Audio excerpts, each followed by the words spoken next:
Jadi ternyata bahwa pengertian perikatan tidak sama dengan pengertian dari suatu perjanjian. Jadi saya ulas sedikit ya. Jadi perbedaannya di mana? Pertama, harus kita lihat dari segi sifatnya. Sifat dari perikatan atau juga perikatan yang lahir dari perjanjian sifatnya konkret. Karena di dalam perjanjian ini jelas bahwa masing-masing pihak mereka saling mengadakan perjanjian dan telah dicapai kesepakatan-kesepakatan apa yang menjadi objeknya. Berbeda dengan perikatan yang lahir dari undang-undang, maka di sini dilihat dari sifatnya sini abstrak. Karena apa? Di sini belum jelas siapa para pihak, apalagi sampai pada objeknya yang menjadi objek dari perikatan tersebut. Perbedaan yang kedua mengenai perikatan ini, dilihat dari segi kehendaknya. Kalau perikatan itu lahir dari perjanjian, memang akibat hukumnya dikehendaki oleh para pihak.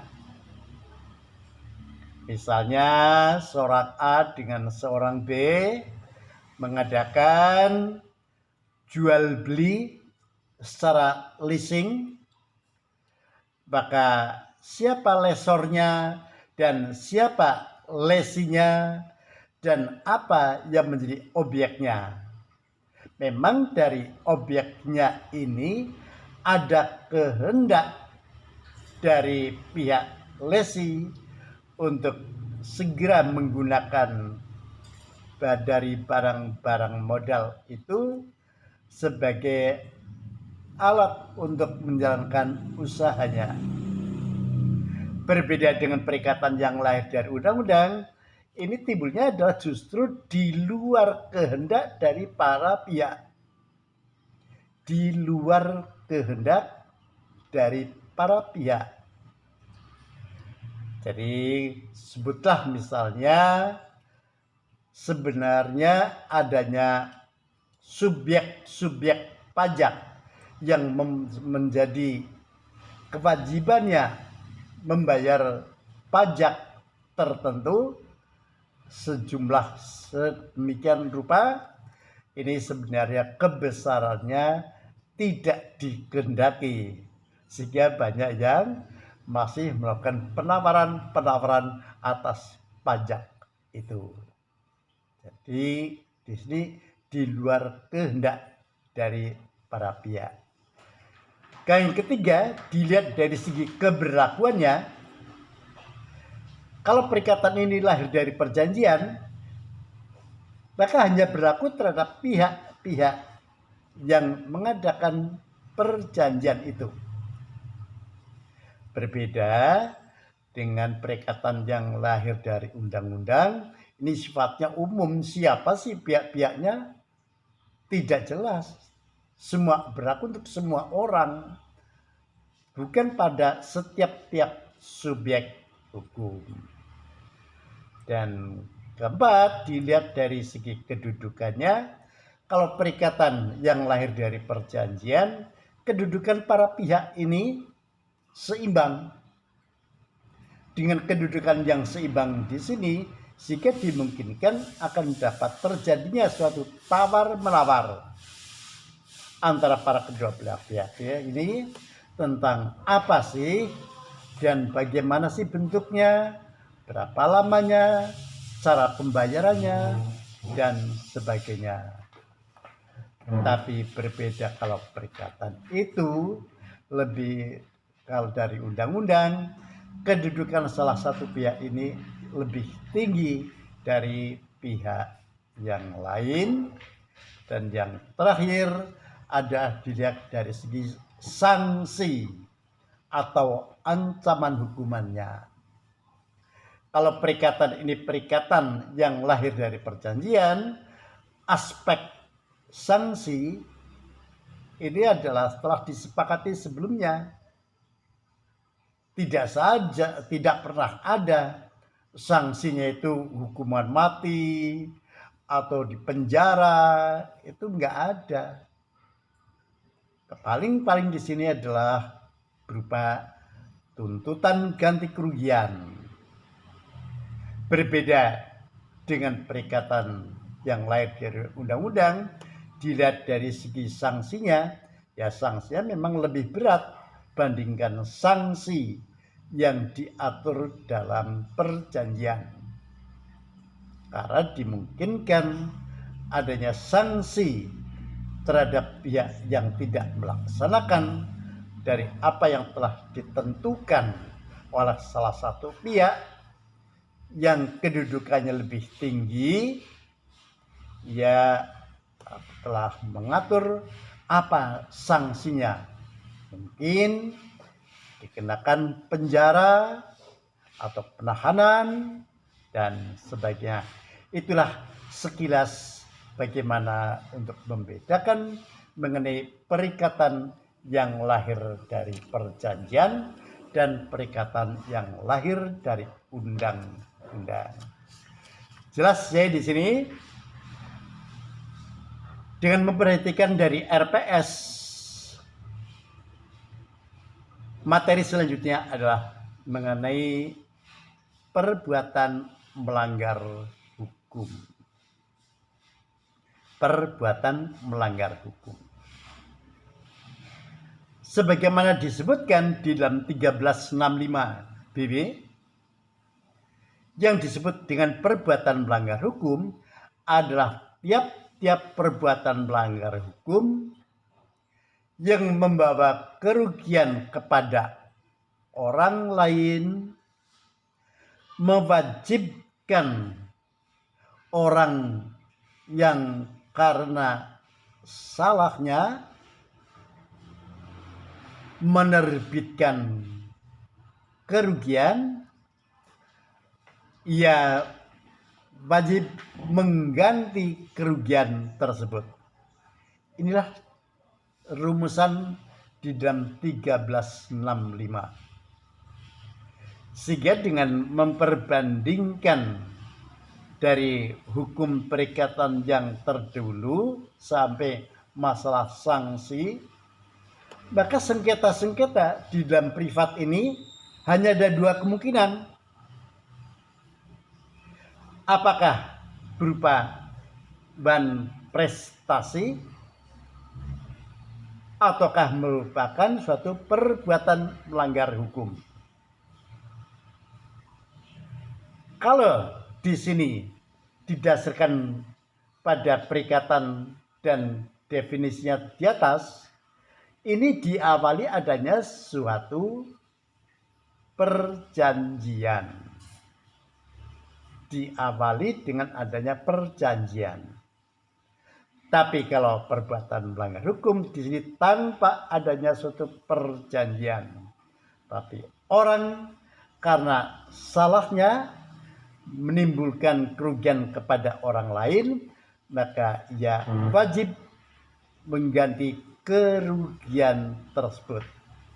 Di sini tidak ada perjanjian sebelumnya, tapi langsung ditentukan oleh undang-undang. Suatu perbuatan baru dapat dikatakan sebagai perbuatan melanggar hukum apabila telah memenuhi 5 unsur di dalamnya. Telah memenuhi 5 unsur di dalamnya. Pertama, adanya suatu perbuatan. Jadi harus ada perbuatan terlebih dulu. Mungkin dalam pemikiran kita, kalau orang itu tidak pernah berbuat apa-apa atau keadaan diam saja, ya mungkin nggak pernah melakukan perbuatan melanggar hukum. Tapi ternyata bahwa di dalam perbuatan melanggar hukum, orang yang berdiam diri saja dapat melakukan perbuatan melanggar hukum. Kapan?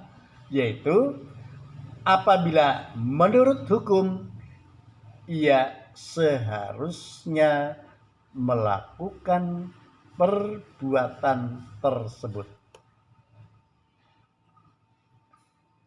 Dari uraian di atas, maka unsur yang pertama tadi mengenai adanya perbuatan, maka dalam teori ilmu hukum perbuatan ini dapat bersifat positif, dapat bersifat negatif. Apa yang dimaksud dengan perbuatan positif?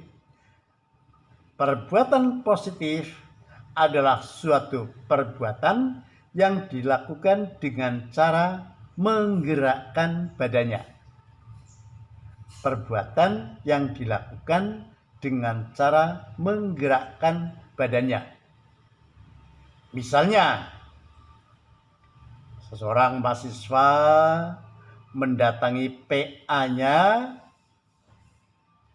padahal IP dalam semester itu misalnya coba 2,4, tapi pengen mengambil sampai 24 SKS.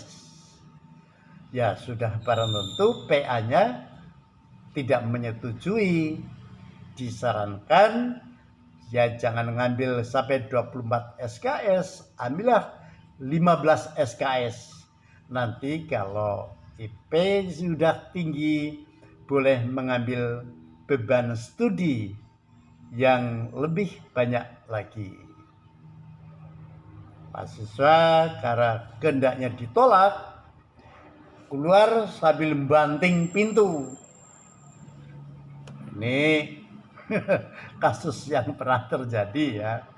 Saya disarankan karena apa? Dikhawatirkan dengan IP yang rendah mengambil beban studi yang tinggi, nanti tambah anjlok IP-nya, IP semester. Kalau IP-nya lebih rendah lagi, nanti untuk mencari pekerjaan ya sulit, ataupun juga melakukan lamaran baru dilihat IP-nya saja rendah, ya masuk keranjang sampah lamaran itu.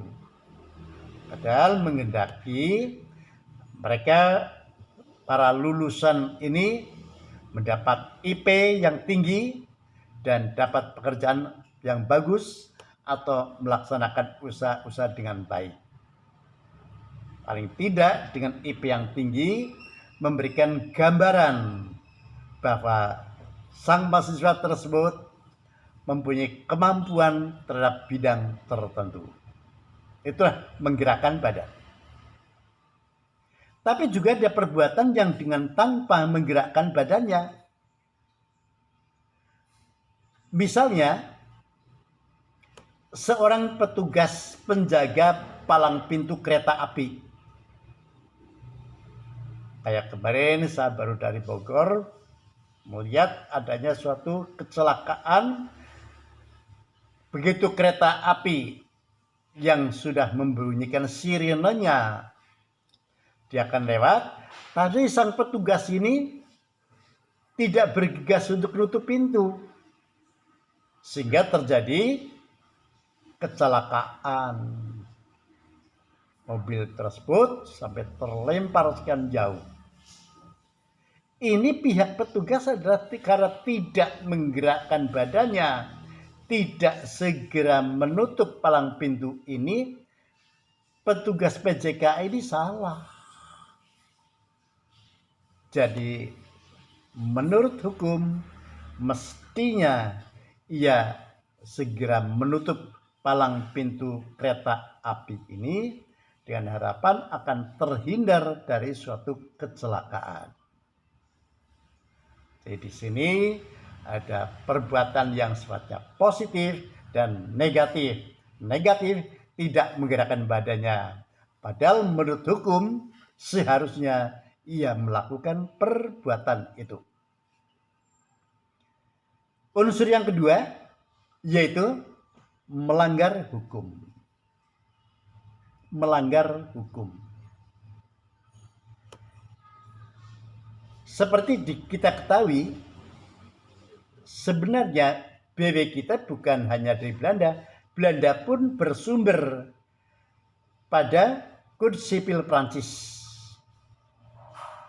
Padahal sistem yang dianut oleh Prancis ini menganut asas legisme. Dari kita telusuri dari sejarah hukum ya. Sebenarnya hukum Prancis itu sendiri juga bersumber dari Romawi, dari Corpus Juris Civilis.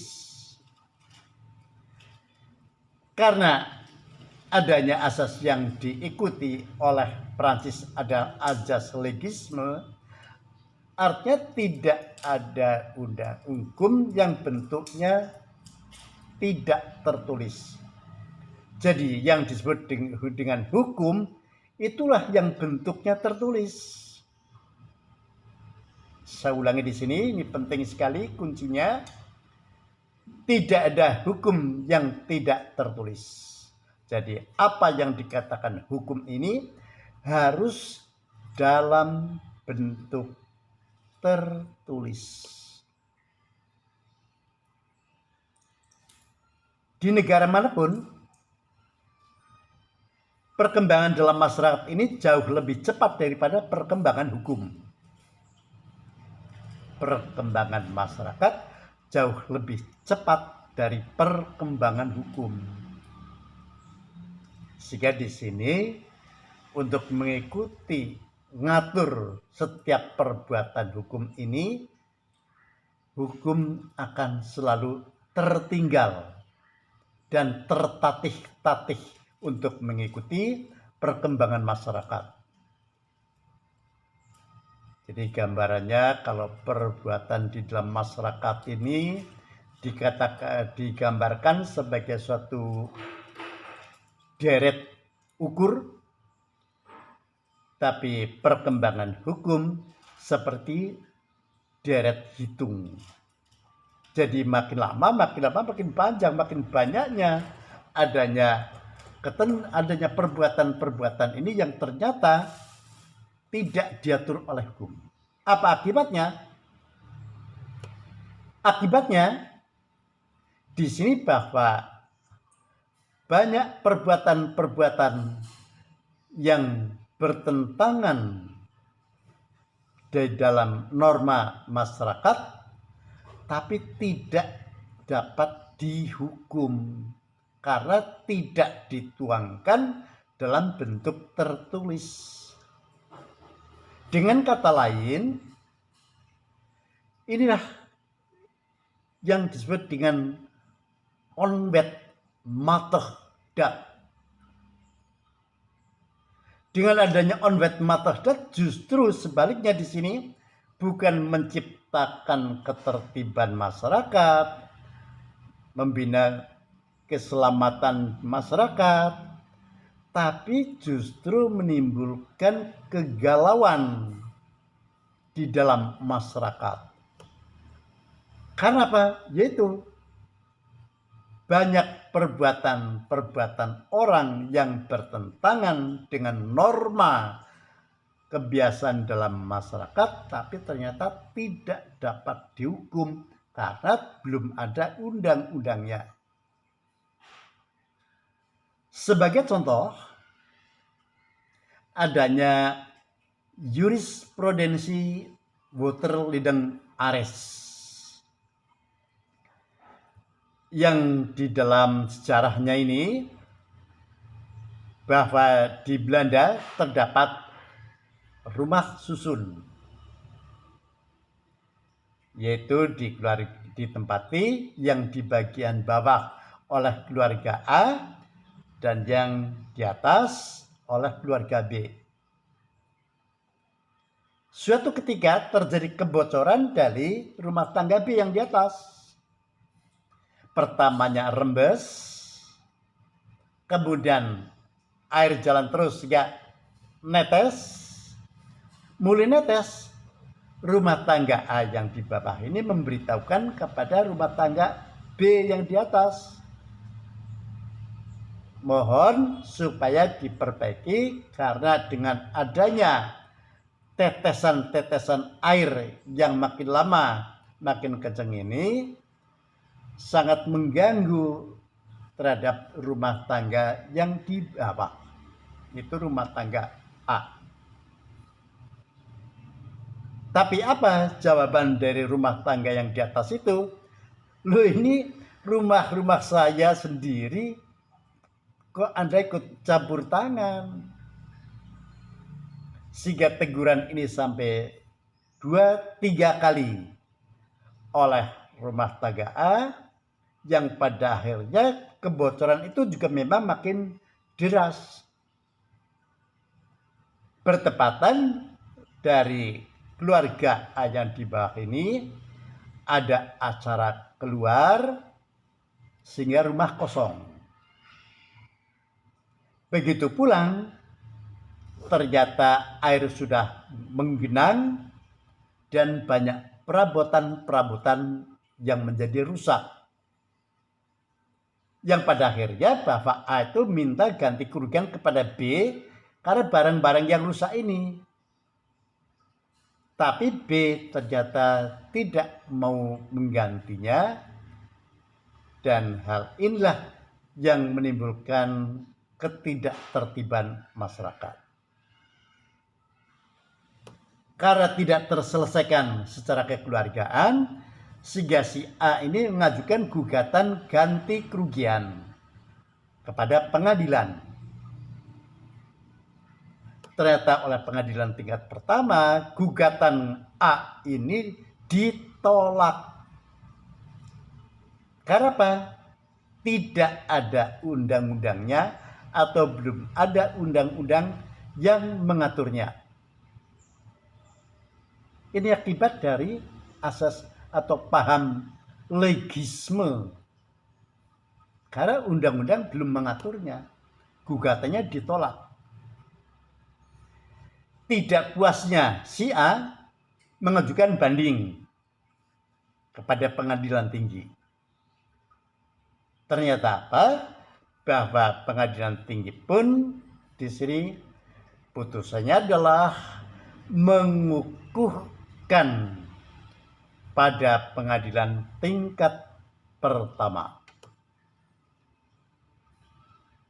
Karena tidak berhasilnya A ini padahal jelas mengalami kerugian karena banyak peralatan rumah tangganya ini rusak, mengajukan teruskan kepada Mahkamah Agung atau Hogirat, diadili oleh Mahkamah Agung atau Hogirat Belanda ini. Setelah dipelajari secara menyeluruh, maka di sini memberikan putusan pertama, membatalkan putusan pada pengadilan tinggi maupun pengadilan negeri, dan yang kedua mengabulkan gugatan A. Dan yang ketiga, menghukum kepada B agar membayar ganti kerugian kepada A. Inilah sehingga onwet matahdad berubah menjadi onrah matahdad. Dengan kata lain, perbuatan melanggar hukum ini perbuatan melanggar hukum dalam arti luas.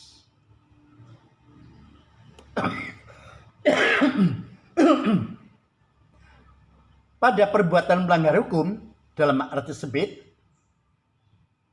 di sini adalah setiap perbuatan yang melanggar hak seseorang atau orang lain, atau melanggar dengan kewajiban sendiri menurut undang-undang. Setelah diperluas sehingga yang ada adalah perbuatan melanggar hukum dalam arti luas. Perbuatan melanggar hukum dalam arti luas adalah setiap perbuatan yang melanggar hak orang lain atau melanggar kewajiban sendiri yang ditentukan oleh undang-undang, atau perbuatan yang bertentangan dengan norma kepatutan sebagaimana harus diindahkan oleh masyarakat. Jadi dengan adanya perbuatan melanggar hukum dalam arti luas ini menimbulkan ketertiban, kedamaian di dalam masyarakat, karena orang yang melakukan perbuatan-perbuatan yang jelas-jelas merugikan kepada masyarakat, ya dapat dituntut dengan perbuatan melanggar hukum.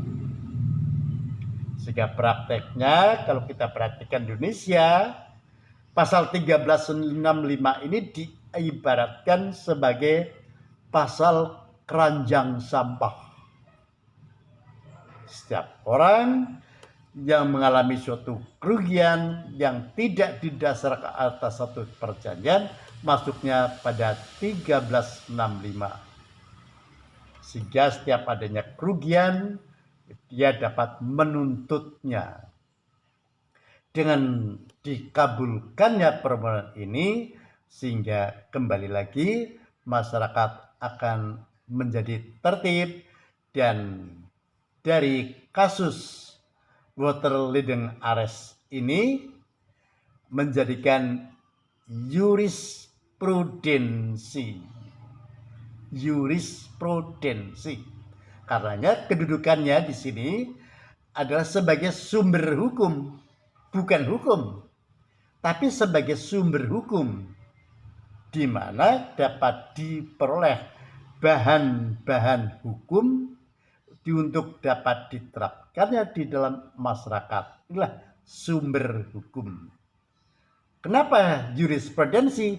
Iya, dikarenakan undang-undang tidak mengaturnya. Seperti undang-undang kita pun, undang-undang kekuasaan kehakiman juga menyebutkan bahwa hakim tidak boleh menolak perkara yang diajukan kepadanya dengan alasan tidak ada undang-undangnya, atau undang-undang tidak mengatur, atau undang-undang tersebut tidak jelas. Karena tidak boleh menolak perkara atas yang diajukan kepadanya ini, hakim harus menggali dari sumber hukum. Tidak ada undang-undang, yaitu sumber hukum yang kedua adalah jurisprudensi. Kalau ternyata jurisprudensi juga belum ada, ya custom, hukum adat atau hukum kebiasaan yang ada di dalam masyarakat itu. Dengan adanya adat ataupun juga kebiasaan dalam masyarakat, inilah nanti akan diputuskan oleh hakim, sehingga akan terjadi kehidupan dalam masyarakat yang tertib. Bagaimana kalau custom juga tidak ada, tidak ditemukan? Ya kembali ke sumber hukum yang lain, yaitu doktrin. Dari doktrin ini sebagai sumber hukum, pendapat dari para ahli hukum yang di dalam penelitiannya melakukan berbagai kegiatan dalam hukum yang sebenarnya sudah ada, tapi belum ada aturannya. Sehingga lahirlah doktrin.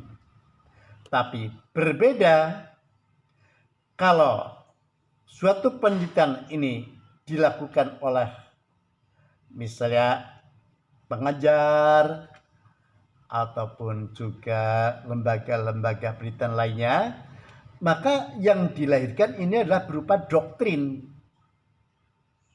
Berbeda dengan penelitian yang dilakukan oleh hakim.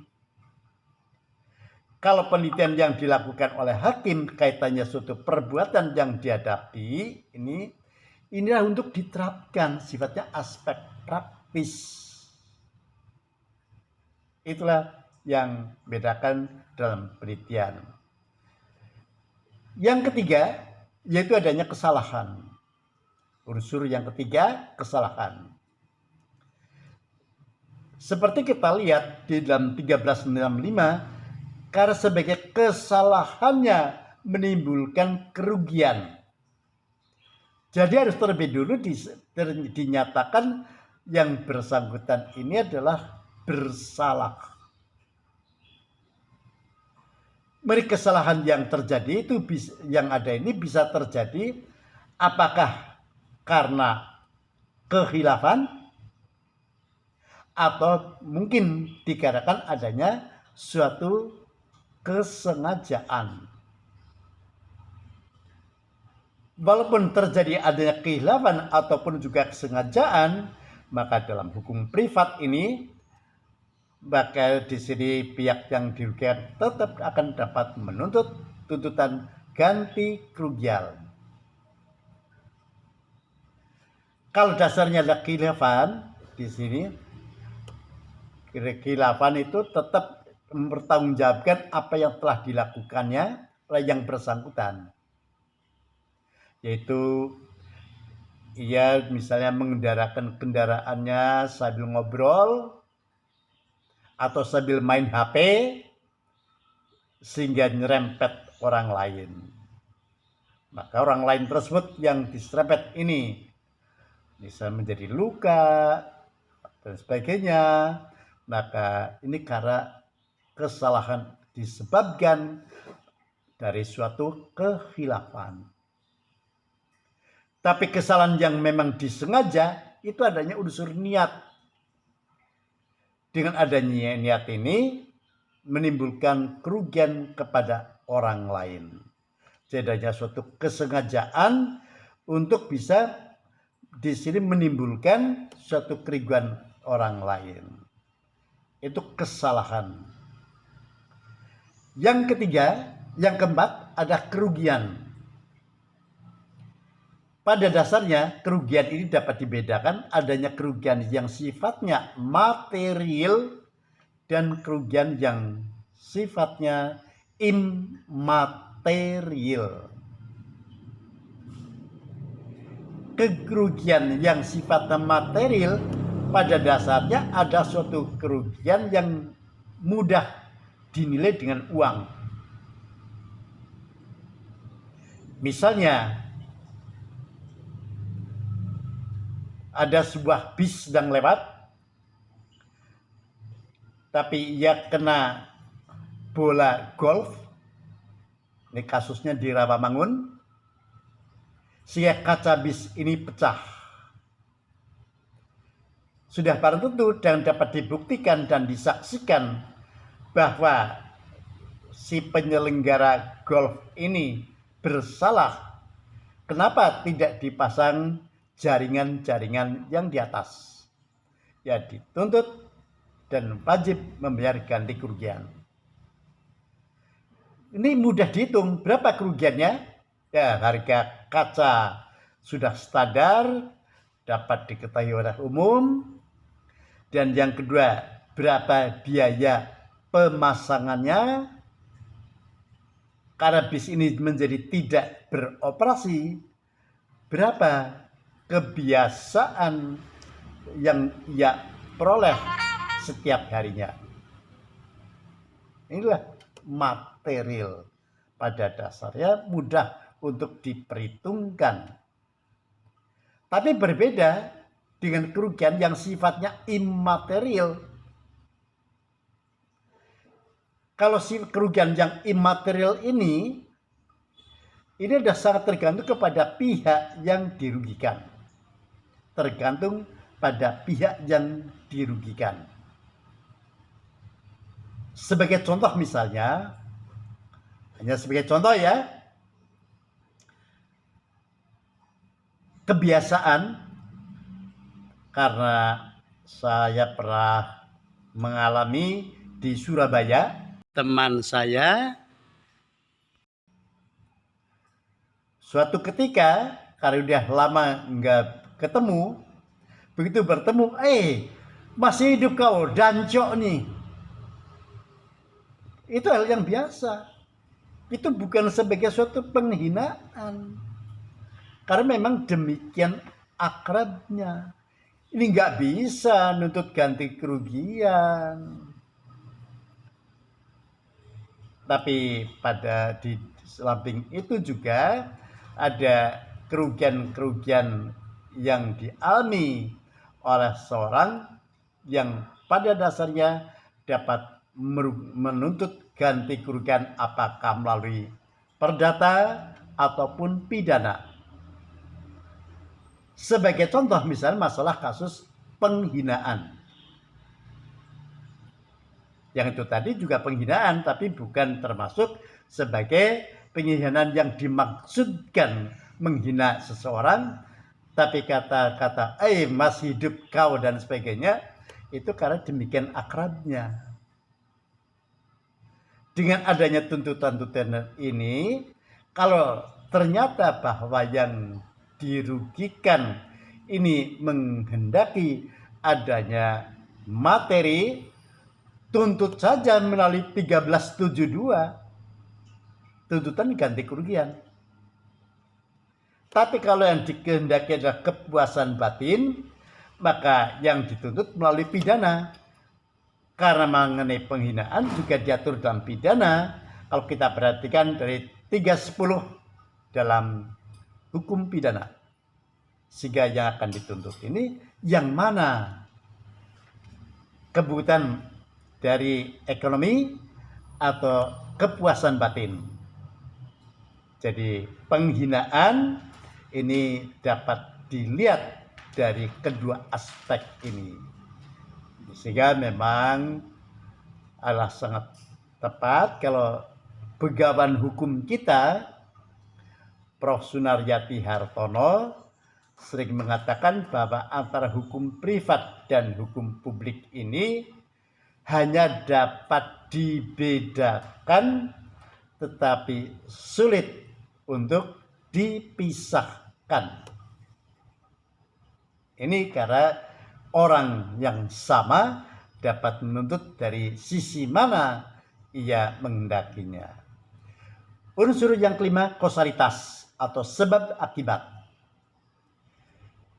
Dengan adanya suatu sebab akibat ini, yang maksudnya bahwa dari suatu akibat ini diawali dengan adanya suatu sebab. Tanpa adanya suatu sebab tidak akan melahirkan akibat-akibat tersebut. Dalam suatu perbuatan hukum di dalam masyarakat, sering di sini menyamakan adanya tuntutan ganti kerugian atau bahkan segala kerugian yang ia alami akan dilakukan penuntutan. Ya nuntut boleh-boleh saja. Tapi di sini harus Anda pahami, adanya unsur kausalitas ini sangat penting. Seperti pernah dialami, hal ini terjadi adanya persaingan dua percetakan di Leiden. Ini menggali sejarah hukum, yaitu percetakan Cohen dan Lindenbaum. Ternyata percetakan Cohen ini maju demikian pesat, sebaiknya kalah dalam persaingan sehingga Lindenbaum nyaris bangkrut. Untuk mencegah kebangkrutan ini, maka dari seorang struktural dari Lindenbaum secara diam-diam menghubungi orang-orang yang penting di Cohen. Setelah bertemu, biasa ya di sana diajak minum-minum, makan, bahkan sampai ke hal rahasia dari perusahaan Cohen. Dan ia juga diiming-imingi imbalan yang sangat menarik. Karena sambil dan makan dan minum, tidak disadari hal ini sebenarnya sedang digali rahasia apa yang ada pada perusahaan Cohen. Lebih tertarik lagi karena adanya iming-iming imbalan. Maka terbongkarlah semuanya. Setelah memperoleh data ini, maka perusahaan dari Lindblom ya melaksanakannya dengan sebaik-baiknya sehingga dengan mencapai keuntungan tertentu ya kembali eksis dan bahkan dalam persaingan ia menang. Persaingan terbuka. Sebaliknya Cohen terdesak makin bangkrut. Setelah ditelusuri apa yang menjadi kebangkrutan pada Cohen, ternyata salah seorang karyawan dari Cohen ini membocorkan rahasia perusahaan. Tertera jelas terjadi demikian, maka kebangkrutan dari Cohen ini ia dapat menuntut ganti kerugian kepada Lindenbaum. Ini karena apa? Ada sebab akibat. Berbeda dengan kalau terjadi persaingan antara Cohen dengan Lindenbaum tadi. Tapi untuk menutupi kerugian-kerugian dari Lindenbaum, ia dengan mempekerjakan buruhnya yang pada umumnya adalah 8 jam per hari menjadi 10 jam per hari, tidak termasuk lembur. Karena mempekerjakan buruhnya 10 jam per hari, sehingga di sini kan unit cost-nya dapat ditekan. Unit cost dapat ditekan, akibatnya melahirkan keuntungan yang lebih besar. Dengan keuntungan lebih besar, di sini dalam persaingan sehingga Cohen bangkrut.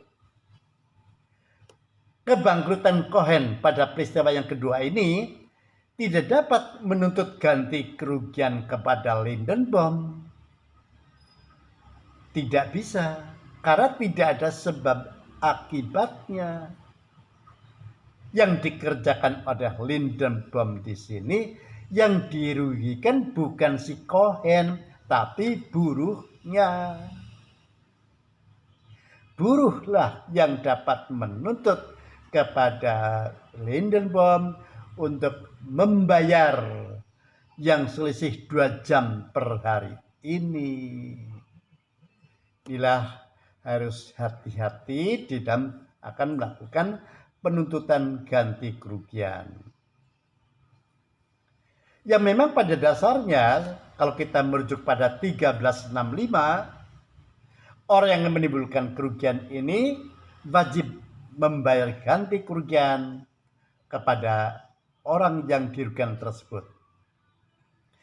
Karena demikian luasnya dan tuntutan ganti kerugian, sehingga lahirlah teori yaitu Satznorm teori.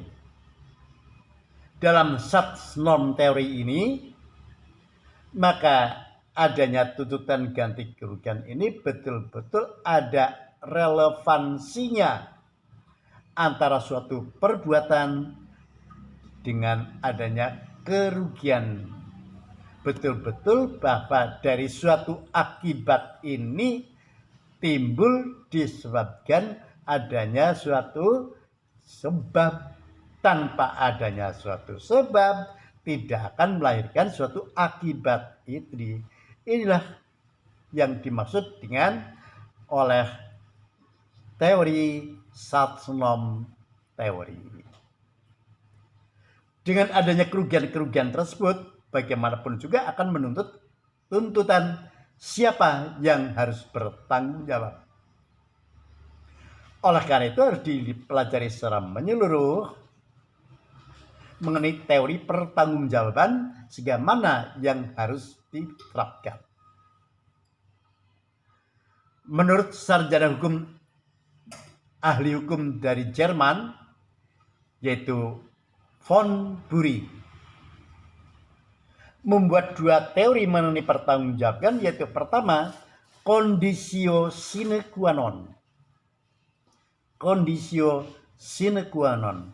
Jadi di sini bahwa sesuatu hal adalah suatu sebab dari suatu akibat, yang artinya bahwa akibat itu tidak akan terjadi jika sebab itu tidak ada. Misalnya di sini seorang A dengan seorang B berantem. A kalah, diambil batu, lempar kepada B, B kena kepalanya, kena batu. Kepala kalau kena luka sedikit, darahnya ngocor terus. Kalau darahnya ngocor, ia dibantu oleh teman-temannya untuk dibawa ke puskesmas. Tapi karena luka yang ngalir terus darahnya, sehingga luka itu dibersihkan dari air, airnya jernih. Tapi air itu berasal dari kandang kuda, dibersihkan sehingga tidak terlalu lama makin membengkak karena tetanus. Akan dibawa ke puskesmas. Di puskesmas ternyata dokternya, perawatnya belum datang, padahal sudah masuk jam kerja. Dokter maupun perawatnya juga belum datang, sehingga akan meneruskan perjalanannya ke rumah sakit. Begitu turun dari kendaraan, mau nyebrang jalan, ketabrak bajai. Ketabrak bajai, B meninggal. Nah, ini adanya suatu serangkaian, suatu peristiwa yang kesemuanya ini adanya suatu sebab akibat. Suatu sebab akibat. Yang semua sebab ini mempunyai nilai yang sama. Inilah yang dimaksud dengan teori ekuivalensi. Teori ekuivalensi. Kalau diterapkan dengan teori ini, memang keuntungannya mudah di dalam penerapannya, telusuri. Sehingga siapa yang harus bertanggung jawab, inilah mulai dari si A, si pemilik kandang kuda, kenapa enggak dinormalkan dulu? Juga maksudnya di sini ada teman-temannya, juga puskesmasnya, tapi juga dokter maupun perawatnya di puskes itu. Terlebih-lebih yang sangat fatal salahnya si supir bajai. Inilah conditio sine qua non. Dengan adanya teori ini menimbulkan ketidakpuasan dalam masyarakat, sehingga lahirlah teori yang kedua, yaitu adequate furor judging. Adequate furor judging. Sehingga dalam teori ini meminta pertanggungjawaban, siapa yang harus bertanggung jawab, yang sebenarnya di sini ada si supir bajai.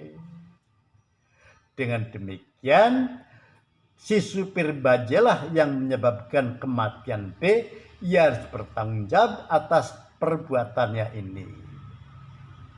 Inilah dengan adanya perbuatan melanggar hukum dan mana pertanggungjawabannya, maka memang selanjutnya adalah bagaimana kalau orang yang memelihara kera, keranya gigit orang, Maka di sini seperti kita perhatikan pada 1368, si pemilik binatang ini harus bertanggung jawab.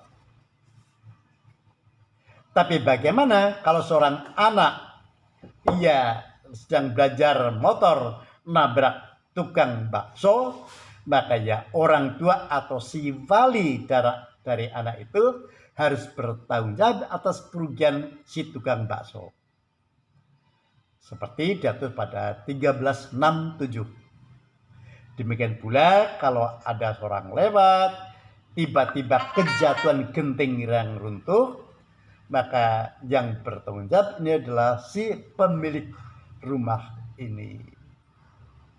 Dan bagaimanakah, apakah suatu badan hukum ia dapat dituntut, maka akan kita teruskan pada pertemuan yang akan datang, karena waktu pula lah yang membatasi kita. Jadi kalau ada pertanyaan-pertanyaan, bawalah pada ruang tanya jawab yang akan